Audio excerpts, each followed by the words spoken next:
In the 48th episode of the A.S.A.P Tech News, we talk about Fractal Design replacing the faulty fan hub on their new flagship case, the Torrent RGB. Microsoft will ban unsupported systems from their Windows Update service within the Windows 11 operating system. Fractal Design launches a new series of liquid CPU coolers, and Mionix is back from their long sleep. We start with Fractal Design, which has run into a bit of an issue with their brand new flagship case, the Torrent RGB. The issue is not with the case, but with the used fan hub, which sort of got damaged during the manufacturing process and will short-circuit itself. Fortunately, this issue was caused very fast, and Fractal Design is now rolling out brand new fan hubs for all owners of the Fractal Design Torrent case. The Nexus 9P Slim Fan Hub, as it's being called by Fractal Design, has had its circuit board design re-evaluated and should perform as expected once replaced with the new version. If you own a Fractal Design Torrent case, then you please must go to the Fractal Design website and in the support page and fill out the form required to receive the new fan hub for your case. This type of response is what we want and need, not as an industry but as a community.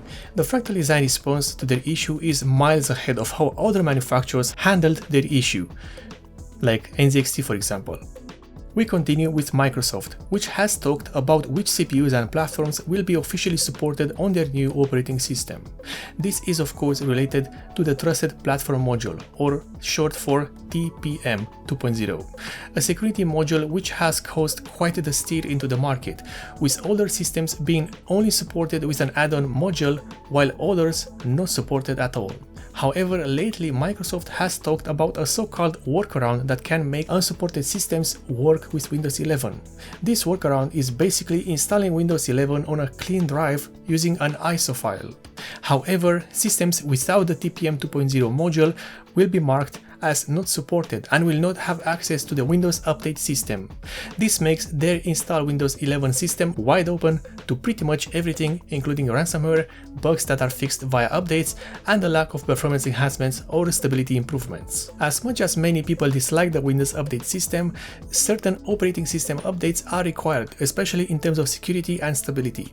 With this move, Microsoft has shown that not only their previous statement of Windows being a service was not true, but the way Windows 10 users are being treated already from the beginning of the launch of the Windows 11 will not create fans for the company either. And now we have Fractal Design again, which has just launched a new series of liquid CPU coolers. This series is called the Lumen, and it is one of the best looking CPU coolers on the market, as they somehow managed to blend RGB with simplicity. However, the Lumen CPU coolers will not be known for their design, but for their different approach to the acetic pump in the CPU block pattern workaround. The Fractal Design Lumen has the pump of the loop installed inside the radiator, and I'm not kidding, it really is inside the radiator, as in between the cooling fins. Other features on the CPU coolers include addressable RGB, sleeved tubing, RGB fans, and a simplified mounting system. How this will work in the long run remains to be seen. The CPU coolers are already available for purchase, and I'll review some of the models pretty soon, so stay tuned for that.